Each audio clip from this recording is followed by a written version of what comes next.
ও বাংলার মুসলমান, বলেন তো দেখি, যদি একজন অলস ব্যক্তি যদি বলে আমি কাজ করব না, ওর ঘরে এমনি এমনি খাবার কোনো দিনও যাওয়ার অবকাশ থাকবে না। কথা বলে না কেন? যদি অলস হয়, ওকে চিন্তা করা লাগবে, নিজের পেটে খাওয়া লাগবে। বিবি থাকলে বিবির জন্য খাবার রেডি করা লাগবে, বাচ্চা কাচ্চা থাকলে তাদের জন্য রেডি করা লাগবে। অলসতা বিয়ের পরে অনেকের দূর হয়ে যায়, কারণ আমার বাস্তব প্রমাণ আমার এক মামা। একে বলে দেব সত্য কথা। বিয়ের আগে খালি জঙ্গল জঙ্গল ঘুরতো, মাঠে ঘাটে বসে থাকতো। কিরে পাগলা, পাগলামি করিস কে? ভালো মানুষ, বাড়িতে বলতে পারে না, বাবার ছোট ছেলে বড় ভাইয়েরা বিয়ে করেনি, করবে কি? টেনশনে খালি জঙ্গলে ঘুরে গাছের আঘাত বসে থাকে। দুপুর হয়ে যায়, খেতে আসে না। কি গো, সমস্যা কি? একদিন মাগরিবের সময় মাটির 2 তলা বাড়ি, নানা বাড়ি, নিচতলাতে বসে আছি। ওই সিঁড়ি থেকে নামতে লেগে মিশায় আর কি পড়ে গেল। নানি বলল কিছু না, আর কাছে জিন আছে। কবিরাজের কাছে নিয়ে যে বলে আর কোন জিন নেই, বিয়ে দেওয়া লাগবে। এই কথা বলে না কেন? এরকম দুষ্ট পোলাপান মনে হয় সমাজে নেই। বাপ মার কাছে বলতে পারে না, কত কায়দা কৌশল ওর কাছে আছে, সেটা আপনি বুঝতে পারবেন না, আস্তে আস্তে টের পাবেন। এরপরে যখন বলতেছে জিন নেই, কিছু নেই, সমস্যা কি? কয় বিয়ে দেওয়া লাগবে।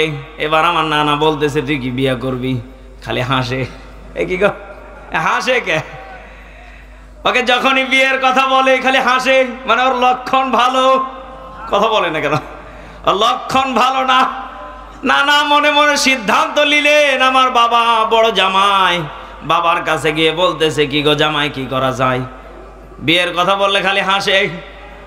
আব্বা বলতেছে বিয়ে দিয়ে দেন, সব সমস্যা দূর হয়ে যাবে। আল্লাহ, আল্লাহর কসম করে বলি, বিয়ের কিছুদিন পরে যেই ছেলেটা, যেই মামা জীবনে মানুষের বাড়ি কাছে যেত না, ঠিক মতো নিজের খাবারের চিন্তা করতো না, জঙ্গলে বসে থাকতো, রোডে ঘাটে শুয়ে থাকতো, গাছের আগায় বসে থাকতো, ওই লোকটা, ওই মানুষটা, ওই ইনসানটা প্রতিটা দিন এখন মানুষের বাড়িতে কামলা দিয়ে খায়, কর্ম করে খায়। এখন আর জিনে ধরে না, রোডেও শয় না, গাছের আগাতেও উঠে না। ও বাংলার মুসলমান, এমন ভাইরাস মার্কা কিছু মুসলমান আছে না নাই? আরো জোরে কোন আছে না নাই? আমাদের দেশে অনেক মানুষ আছে আল্লাহর ডিউটি করতে চায় না, দুনিয়াবি ডিউটি। ওকে যদি করতে বলেন ও খুশি। এ কি গো, টাকা পাবো? ও মুসলমান, বুঝতে হবে দুনিয়াতে টাকার লোভে আপনি দুনিয়ার গোলামি করতে মজা পাচ্ছেন, কিন্তু আপনাকে মরার পরে অন্ধকার কবরে যাওয়া লাগবে। সেখানে একমাত্র সঙ্গী হবে আমল, সঙ্গী হবে নেক আমল। বলেন তো দেখি, ওই জায়গাতে যাওয়ার আগে আল্লাহর কাজ করা দরকার আছে না নেই? আরো জোরে বলেন, আছে না নেই? ঈমানের পথে অবিচল থেকে আমার মরণ যেন হয়, কোরআনের পথে অবিচল থেকে আমার মরণ যেন হয়। তোমারই কাছে মিনতি আমার, তোমারই কাছে মিনতি আমার, হে রহিম দয়াময়। ঈমানের পথে অবিচল থেকে আমার মরণ যেন হয়। জোরে বলেন আমিন। কলিজার টুকরা জয়পুরহাটবাসী, পাঁচবিবিবাসী, বাগজানাবাসী, বলেন তো দেখি, আমরা প্রত্যেকেই ঈমানের পথে মরতে চাই কি চাই না?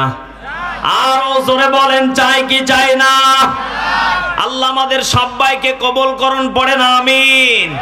ও বাংলার মুসলমান, আল্লাহ রাব্বুল আলামিন এবার জানিয়ে দিলেন, বান্দা ফজরের নামাজের পরে পেটটা যখন খালি থাকবে, সর্বপ্রথম যখন নামাজ শেষ করে বাড়িতে যাবে, বান্দা সকাল সকাল যখন একটা বিস্কিট কোনো একটা খাবার খাও, বান্দা সর্বপ্রথম বিসমিল্লাহ বলে খাবে।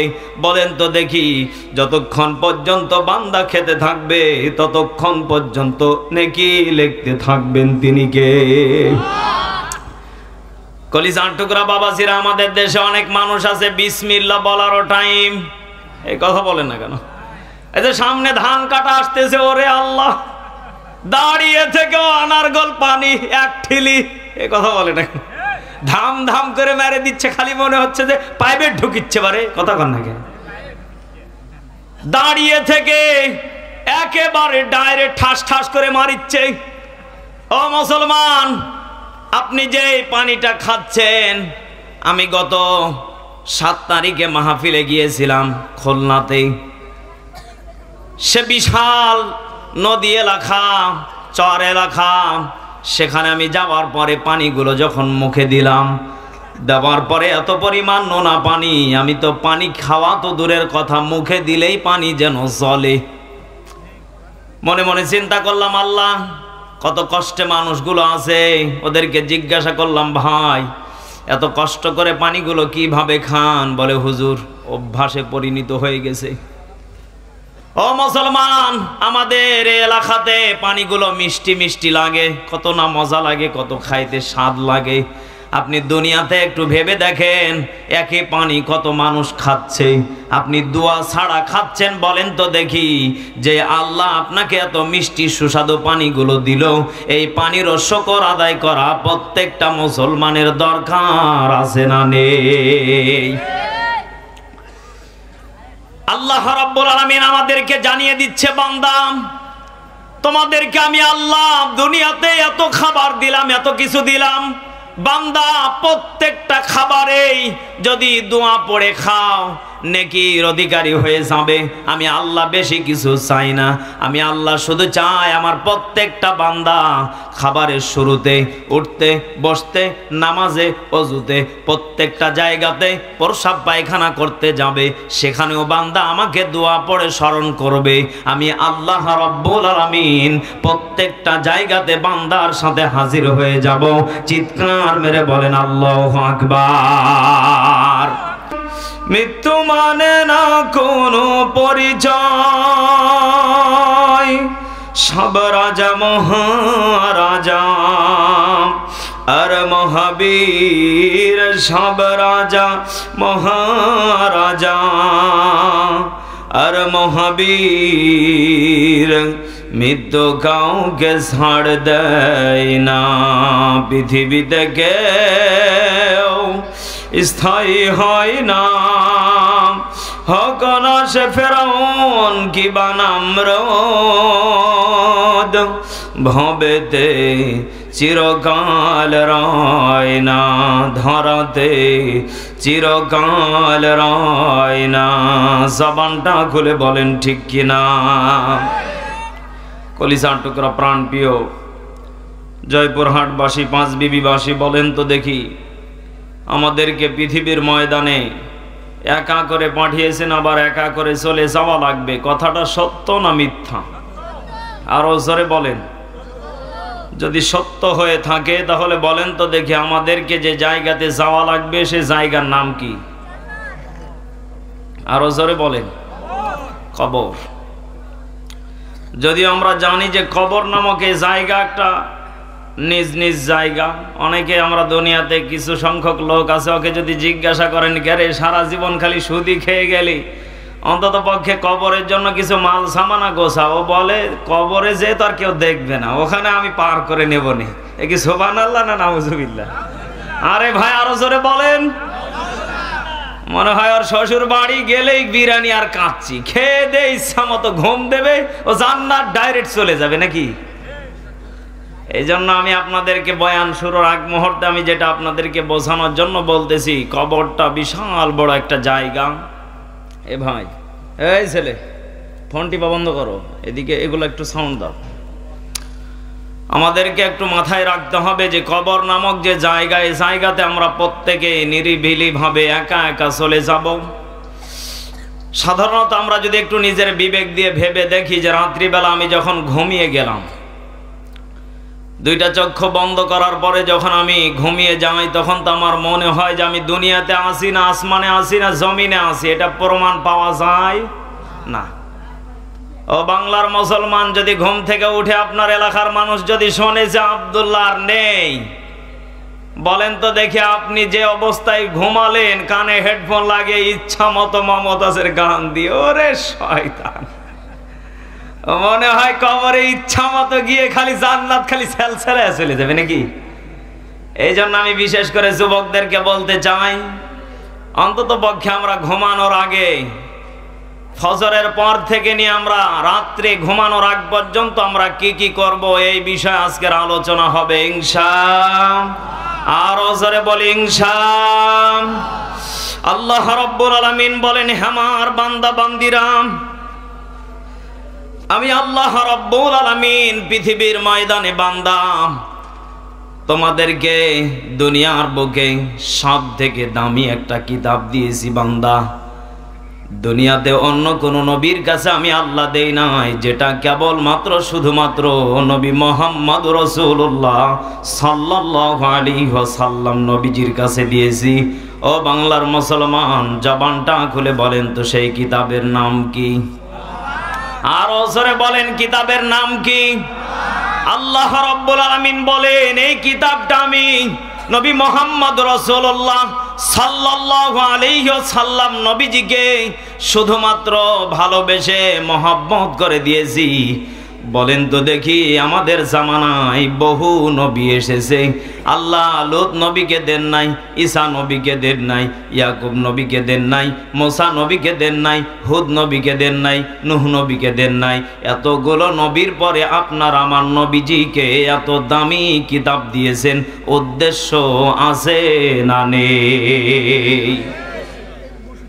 আল্লাহ রাব্বুল আলামিন জানিয়ে দিলেন, আমি যে কিতাবটা দিয়েছি, আমি আল্লাহ রাব্বুল আলামিন চাই না আমার নবী, আমার হাবিবুল্লাহ, আমার বন্ধুর প্রত্যেকটা উম্মত জাহান্নামের দিকে যাক। কারণ প্রত্যেকটা উম্মতকে আমি আল্লাহ রাব্বুল আলামিন শুধু আমার বন্ধুর উম্মত না, আমি আল্লাহর প্রত্যেকটা বান্দাকে ভালোবেসে জান্নাতে দিতে চাই।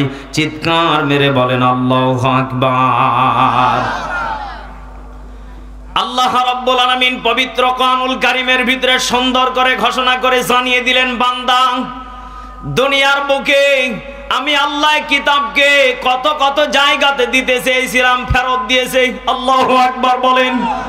আল্লাহ রাব্বুল আলামিন বলেন, লাউ আনজালনা হাদাল কুরআনা আলা জাবালিল লারাআইতাহু খাশিআম মুতাসাদ্দিআম মিন খাশিয়াতিল্লাহ। যারা বলেন আল্লাহু আকবার। আল্লাহ রাব্বুল আলামিন বলেন, আমি এই কিতাবটাকে পাহাড়কে দিতে চেয়েছিলাম। পাহাড় সঙ্গে সঙ্গে আমার কাছে কেঁদে কেঁদে বলেছিলেন, আল্লাহ, আমি পাহাড় যতই শক্তিশালী হই না কেন, আমি এই মহাগ্রন্থ কোরআন নেওয়ার মতো আমার শক্তি নেই। আসমানকে দিতে চাইলেন, আসমান ফেরত দিলেন। বিশাল বড় সমুদ্রকে দিতে চাইলেন, ফেরত দিলেন। ও বাংলার মুসলমান, বলেন তো দেখে, মহাগ্রন্থ কিতাবটাকে আপনার আমার নবীজিকে একবারেই দেন নাই, থোড়া থোড়া করে নবীজিকে দিয়েছেন। উম্মতে মুহাম্মাদীদেরকে একমাত্রই হেদায়েতের জন্য। চিৎকার মেরে বলেন আল্লাহু আকবার। ও বাংলার মুসলমান, বলেন তো দেখি, পাহাড়ের চাইতে শক্তিশালী ইনসান? এই কথা বলেন না কেন? সাগরের চাইতে বেশি শক্তিশালী ইনসান, জমিনের চাইতে সব থেকে শক্তিশালী ইনসান। ও বাংলার মুসলমান, এখান থেকে শিক্ষা নিতে হবে, এই কিতাবটা শুধুমাত্র আপনাকে আমাকে দিয়েছে জাহান্নাম থেকে মুক্তি দেওয়ার জন্য। কথা বলেন না কেন? আল্লাহ রাব্বুল আলামিন এই কিতাবটার বিষয়ে কত সুন্দর করে ঘোষণা করে জানিয়ে দিলেন, আলিফ লাম মিম যালিকাল কিতাবু লা রাইবা ফীহি হুদাল লিল মুত্তাকিন।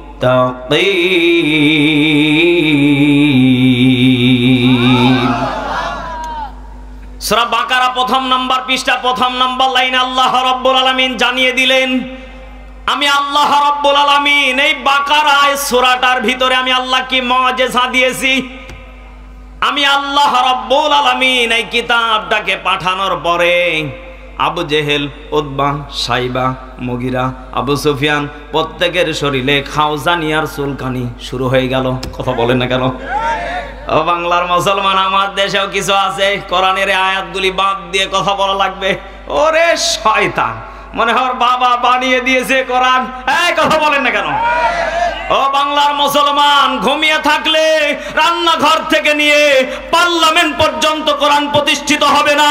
এখনো বাংলার বীর মুসলমান, চক্ষু খুলতে হবে, প্রত্যেকটা কড়া ভাষায় জবাব দিতে হবে, ঠিক কিনা?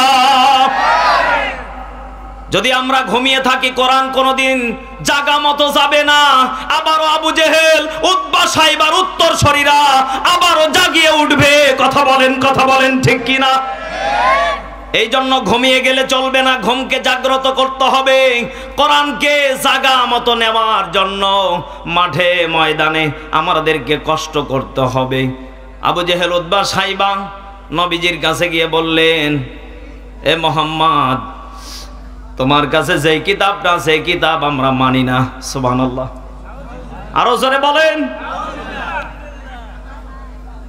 যখন এই কথা শুনলেন, আল্লাহর নবীজি এই কথা শোনার সঙ্গে সঙ্গে আল্লাহ রাব্বুল আলামিন আয়াত নাযিল করে জানিয়ে দিলেন, আমি আল্লাহ রাব্বুল আলামিন যে কিতাবটাকে পাঠিয়েছি এই কিতাবের ভিতরে কোনো ভুল নেই, সন্দেহ নেই, ভুলের কোনো অবকাশ নেই। চিৎকার মেরে বলেন আল্লাহু আকবার।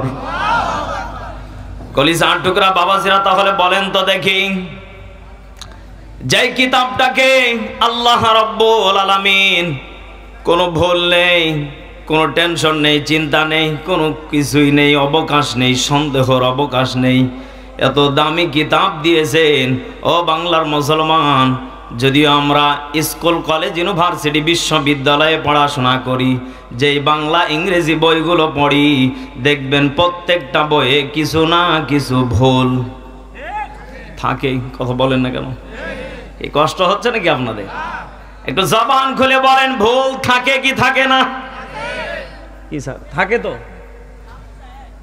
অথচ আল্লাহ রাব্বুল আলামিন মহাগ্রন্থ 114টা সূরা দিয়ে সুন্দর করে যে কিতাবটাকে সাজিয়েছে, আমি এখান থেকে যেটা আমার ব্রেনটে এখনো মাঝে মাঝে নাড়া দেয়, ও মুসলমান, দুনিয়ার সব নিয়ামতের কথা বাদ দিলাম, যদি কোনো বান্দা কোরআনকে নিয়ে যদি গবেষণা করে, এত সুন্দর করে কোরআনটাকে সুন্দর করে ছন্দ করে করে সৃষ্টি করলো কে, এত দামি করে বানালো কে, যদি কোনো বান্দায় কোরআনকে নিয়ে যদি গবেষণা করে, আমার তো মনে হয় যত কোরআন গবেষণা করে হিন্দু খ্রিস্টান যারা বৈজ্ঞান যারা কোরআনকে নিয়ে গবেষণা করেছে প্রত্যেকেই মুসলমান হয়েছে। অথচ আমার দেশের মুসলমান কোরআন তো গবেষণা দূরের কথা, কোরআন থেকে দূরে সরে খ্রিস্টানে রূপান্তরিত হচ্ছে। জবান খুলে বলেন ঠিক কিনা? এই জন্য আমাদেরকে বুঝতে হবে কোরআনে ভুল নেই, সংশোধন। আল্লাহ রাব্বুল আলামিন এই কিতাবটাকে অবকাশ রাখেন নাই। এত দামি কিতাব যেই বান্দা ফলো করে, গাইডলাইন হিসাবে মেনে বাস্তব জীবনে, পারিবারিক জীবনে, রান্নাঘর থেকে নিয়ে পার্লামেন্ট পর্যন্ত যারা হৃদয়ে গেথে এঁকে ধরতে পারবে, আল্লাহ রাব্বুল আলামিন বলেন হুদাল্লিল মুত্তাকিন।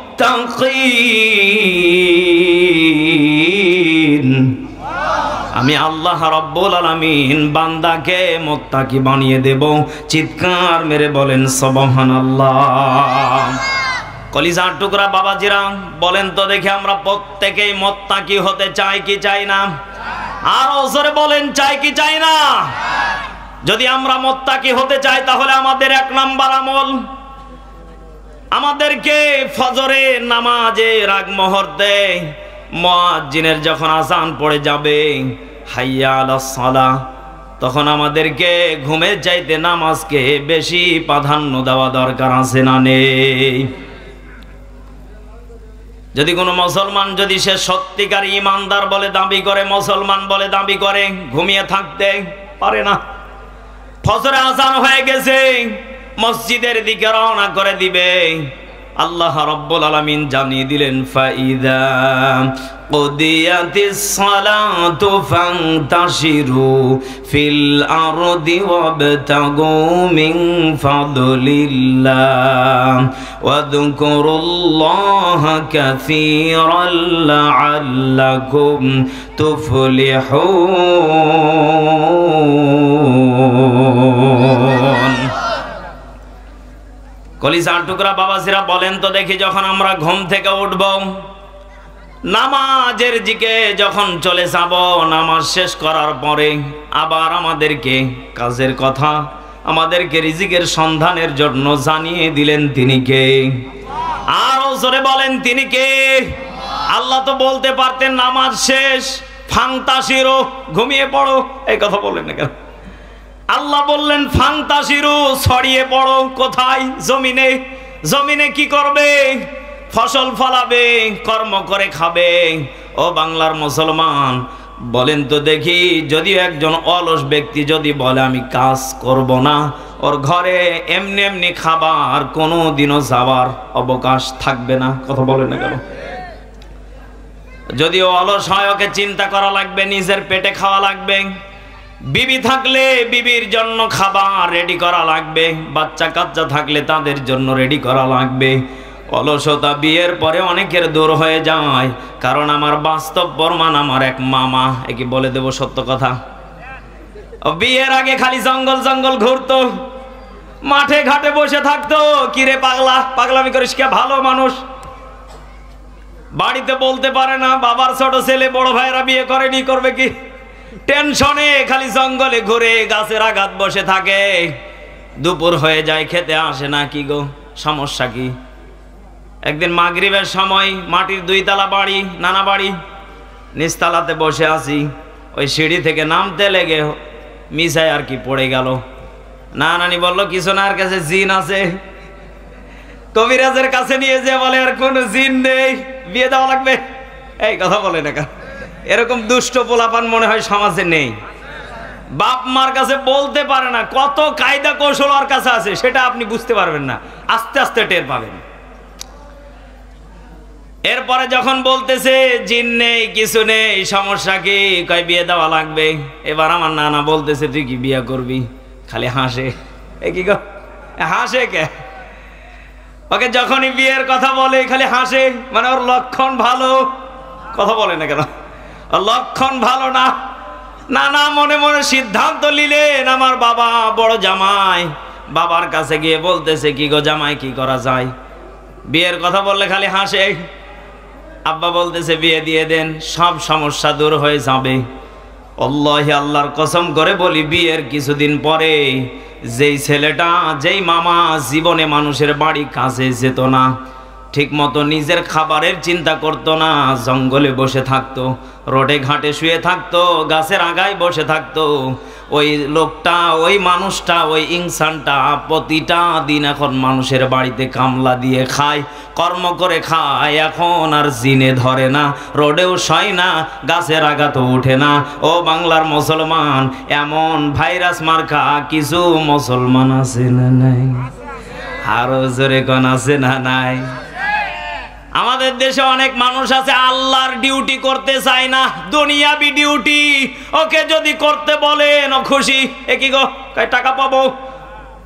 ও মুসলমান, বুঝতে হবে দুনিয়াতে টাকার লোভে আপনি দুনিয়ার গোলামি করতে মজা পাচ্ছেন, কিন্তু আপনাকে মরার পরে অন্ধকার কবরে যাওয়া লাগবে। সেখানে একমাত্র সঙ্গী হবে আমল, সঙ্গী হবে নেক আমল। বলেন তো দেখি, ওই জায়গাতে যাওয়ার আগে আল্লাহর কাজ করা দরকার আছে না নেই? আরো জোরে বলেন, আছে না নেই? ইমানের পথে অবিচল থেকে আমার মরণ মরুন যেন হয়, কোরআনের পথে অবিচল থেকে আমার মরুন যেন হয়। তোমারই কাছে মিনতি আমার, তোমারই কাছে মিনতি আমার, হে রহিম দয়াময়, ইমানের পথে অবিচল থেকে আমার মরুন যেন হয়। জোরে বলেন আমিন। কলিজার টুকরা জয়পুরহাটবাসী, পাঁচবিবিবাসী, বাগজানাবাসী, বলেন তো দেখি আমরা প্রত্যেকেই ইমানের পথে মরতে চাই কি চাই না? আরো জোরে বলেন, চাই কি চাই না? আল্লাহ আমাদের সবাইকে কবুল করুন, পড়েন আমিন। ও বাংলার মুসলমান, আল্লাহ রাব্বুল আলামিন এবার জানিয়ে দিলেন, বান্দা ফজরের নামাজের পরে পেটটা যখন খালি থাকবে, সর্বপ্রথম যখন নামাজ শেষ করে বাড়িতে যাবে, বান্দা সকাল সকাল যখন একটা বিস্কিট কোনো একটা খাবার খাও, বান্দা সর্বপ্রথম বিসমিল্লাহ বলে খাবে। বলেন তো দেখি যতক্ষণ পর্যন্ত বান্দা খেতে থাকবে ততক্ষণ পর্যন্ত নেকি লিখতে থাকবেন তিনি কে? কলিজার টুকরা বাবাজিরা, আমাদের দেশে অনেক মানুষ আছে বিসমিল্লাহ বলারও টাইম, এই কথা বলেন না কেন? এই যে সামনে ধান কাটা আসতেছে, ওরে আল্লাহ, দাঁড়িয়ে থেকেও আনারগোল পানি এক ঠিলি, এই কথা বলে না কেন? ধাম ধাম করে মেরে দিচ্ছে, খালি মনে হচ্ছে যে পাইপে ঢুকিচ্ছে, পারে কথা কন না কেন? দাঁড়িয়ে থেকে একেবারে ডাইরেক্ট ঠাস ঠাস করে মারিচ্ছে। ও মুসলমান, আপনি যে পানিটা খাচ্ছেন, আমি গত 7 তারিখে মাহফিলে গিয়েছিলাম খুলনাতে। সে বিশাল নদী এলাকা, চর এলাকা, সেখানে আমি যাওয়ার পরে পানিগুলো যখন মুখে দিলাম, দেওয়ার পরে এত পরিমাণ নোনা পানি, আমি তো পানি খাওয়া তো দূরের কথা, মুখে দিলেই পানি যেন জ্বলে। মনে মনে চিন্তা করলাম, আল্লাহ কত কষ্টে মানুষগুলো আছে, ওদেরকে জিজ্ঞাসা করলাম, ভাই এত কষ্ট করে পানিগুলো কিভাবে খান? বলে হুজুর অভ্যাসে পরিণত হয়ে গেছে। ও মুসলমান, আমাদের এলাকাতে পানিগুলো মিষ্টি মিষ্টি লাগে, কত না মজা লাগে, কত খাইতে স্বাদ লাগে। আপনি দুনিয়াতে একটু ভেবে দেখেন, একই পানি কত মানুষ খাচ্ছে, আপনি দোয়া ছাড়া খাচ্ছেন। বলেন তো দেখি, যে আল্লাহ আপনাকে এত মিষ্টি সুস্বাদু পানিগুলো দিল, এই পানিরও শুকর আদায় করা প্রত্যেকটা মুসলমানের দরকার আছে না নেই? আল্লাহ রাব্বুল আলামিন আমাদেরকে জানিয়ে দিচ্ছে, বান্দা তোমাদেরকে আমি আল্লাহ দুনিয়াতে এত খাবার দিলাম, এত কিছু দিলাম, বান্দা প্রত্যেকটা খাবারেই যদি দোয়া পড়ে খাও নেকির অধিকারী হয়ে যাবে। আমি আল্লাহ বেশি কিছু চাই না, আমি আল্লাহ শুধু চাই আমার প্রত্যেকটা বান্দা খাবারের শুরুতে, উঠতে, বসতে, নামাজে, অজুতে, প্রত্যেকটা জায়গাতে প্রস্রাব পায়খানা করতে যাবে, সেখানেও বান্দা আমাকে দোয়া পড়ে স্মরণ করবে। আমি আল্লাহ রাব্বুল আলামিন প্রত্যেকটা জায়গাতে বান্দার সাথে হাজির হয়ে যাব। চিৎকার মেরে বলেন আল্লাহু আকবার। আল্লাহ রাব্বুল আলামিন বলেন, লাকাদ খালাকনাল ইনসানা ফি আহসানি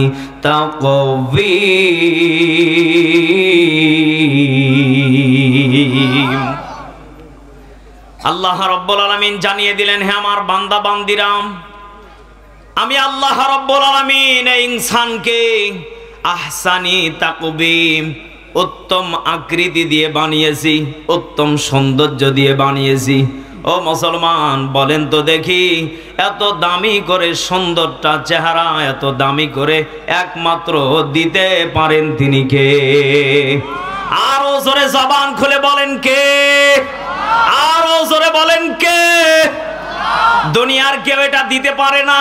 ও মুসলমান, এত দামি চেহারাটা যে আল্লাহ দিলেন, নিজে হাতে বানালেন, সৃষ্টি করলেন, বলেন তো দেখি এই চেহারাটা জাহান্নামে গেলে আল্লাহ খুশি না বেজার? বলেন বলেন। আল্লাহ যদি বেজার হয়ে যায়, আল্লাহ যদি কষ্ট পেয়ে যায়, বলেন তো দেখি, যারা এখনো সুদে কারবার নিয়ে জড়িত আছেন, যারা হারাম অবৈধ কামাই খাচ্ছেন, মজা করতেছেন, আনন্দ করতেছেন, ফুর্তি করতেছেন, এক রাতে হাজার হাজার টাকা হোটেল ভাড়া দিয়ে আনন্দ করতেছেন, আমি তাদের উদ্দেশ্যে কথাটা বলতে চাই, আপনার দুনিয়ার সুখ শান্তি জাহান্নামের খড়ি হয়ে দাঁড়াবে। চিৎকার মেরে বলেন ঠিক কিনা? এই জন্য কলিজার টুকরা প্রাণ প্রিয় বাগজানাবাসী, আমাদেরকে এখান থেকে শিক্ষা নেওয়া লাগবে। আল্লাহ আমাদেরকে উত্তম আকৃতি দিয়েছে, উত্তম সৌন্দর্য দিয়েছে, দামি করে বানিয়েছে। আমাদের প্রত্যেককেই ফারিকুন ফিল জান্নাতি ওয়া ফারিকুন ফিস সাঈর।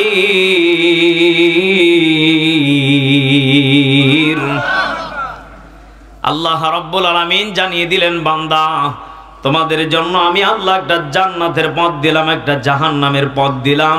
বলেন তো দেখি, আমরা যারা মুসলমান বলে দাবি করি, প্রত্যেকের চিন্তা জান্নাত না জাহান্নাম? আরো জোরে বলেন, জান্নাত না জাহান্নাম? যারা জান্নাতে যাবে ওরা প্রত্যেকে দিনে রাতে নামাজের খবর নেবে না, দিনে রাতে সমানে বিড়ি খাবে। কথা বলে না কেন? কুষ্টিয়া লালন সমাজারে গেলে টের পাওয়া যায় কত জিন্দা ওলি ওখানে আছে। ওখানে গেলেই মনে হয় সব ফেরেশতার দল পাহারা দিচ্ছে, খালি নেকি উঠিচ্ছে পারে। যতবার আমি এই লালন সমাজারে গিয়েছি, প্রত্যেকটা বার আমি প্রমাণ পেয়েছি। যতবার ওখানে গিয়ে ঢুকেছি, আপনি যদি পবিত্র শরীরে ঢোকেন, না পাক হয়ে ফিরে আসা লাগবে। কারণ বলেন তো দেখি, গাজার ধোঁয়াগুলো পাক না না পাক? এই কথা বলেন না কেন? এত ঘ্রাণ বাড়ে। ওখানে গেলে খালি দেখি নানি টানে নানাক দেয়, নানা টানে নানিক দেয়। কি গো কয় শান্তি? গাজা খাইয়া শুইয়া থাকি, শীতানে ফুসকুনি দেখি। কথা কয় না? গাজা খাইয়া শুইয়া থাকি, শীতানে ফুসকুনি দেখি, বাজার দেখি তাল গাছের মাথায় রে মনোরা, বাজার দেখি তাল গাছের মাথায়। এমন ভণ্ড আমাদের দেশে আছে না নেই? ওর চিন্তা চেতনা কেউ গাছা খেয়ে শুয়ে আছে। শীতান মানে বিছান।